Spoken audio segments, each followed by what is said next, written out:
we're going to first dive into what does growing mean? Is your podcast growing? What does that actually mean?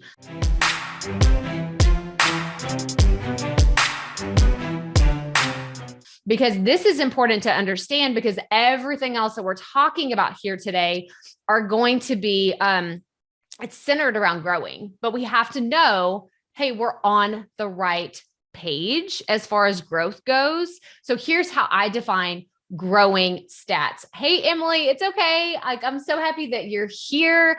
We are just getting started on talking about growth and how you can define that when it comes to your content. So one of the obvious ways that you can define growth is your stats. And this is typically where people stop. They're like, okay, like my podcast stats, this is logging into your podcast host and literally seeing how many people are listening. What are my downloads? Maybe you have location in the last 7 days or last 30 days, maybe like all time. This is one of the ways to measure stats. And this is typically where people stop. This is not the only way to measure the success of your podcast. I think it's great if this is what you're looking at. And let's be honest, who's looking obsessively at their podcast stats? Who's hitting that refresh button?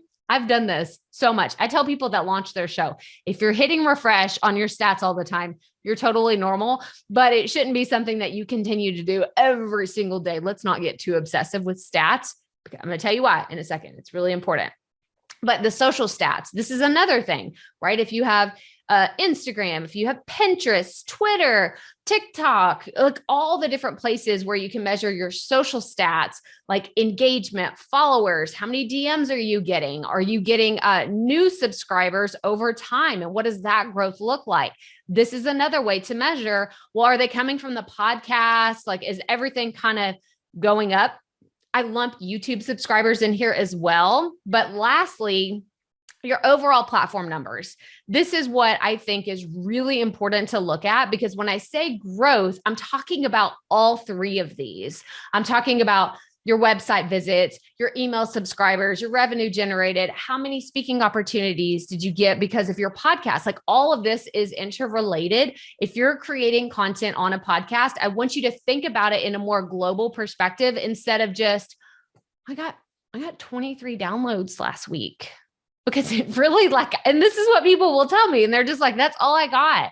And I'm like, well, what are the actions taken on the other side of this podcast? And this is why I want to talk about growth in this more global perspective instead of just looking at your downloads, because your podcast success isn't only measured by the number of downloads you see, or if you're in the top of the charts, or if you're in the charts at all.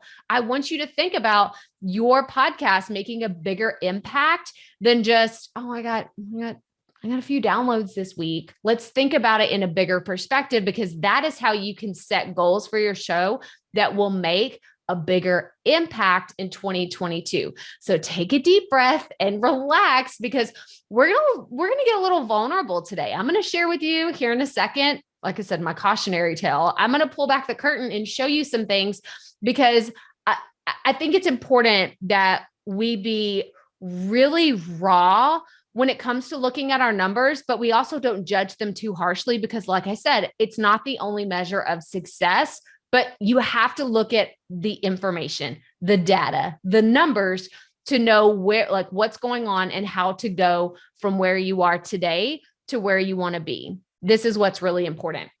And just know that there is one thing that is really, really important for today's training.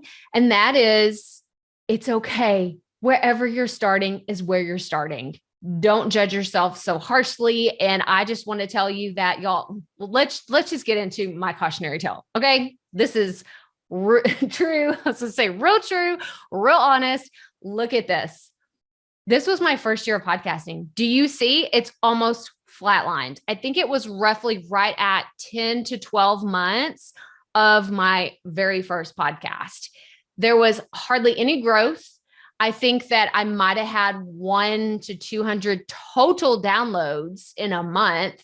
And I mean, it was just, I don't like to share exactly how many it was because numbers can be very skewed, but it took me about 5 months, I believe, to get my first 1,000 downloads. Y'all have clients come to me and they're like, I got 10,000 downloads in my first month. And like the insecure podcaster that I was is like, oh, good for you. Cause I'm totally jealous. That's not how it worked out for me. That is not how it worked out for me. When I first started my podcast, I had to go through this slump of slow to no growth, but eventually things were turned around. I figured out some of the strategies that I'm going to share with you. And this is what happened after everything changed. After I got clearer about my audience, I got clearer about my message. I really started implementing some of the SEO and organic strategies that I'm sharing here with you today, because this is what I want to see for your podcast.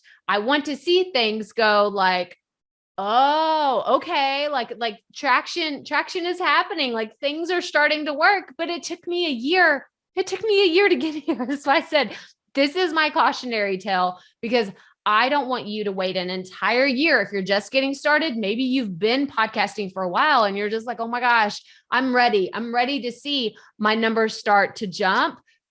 Just stay with me, because that's what we're going to talk about today, because it's not just about changing things now. It's about how do you keep them going? Not how do I get like a quick bump and then things eventually plateau again. You don't want that to happen.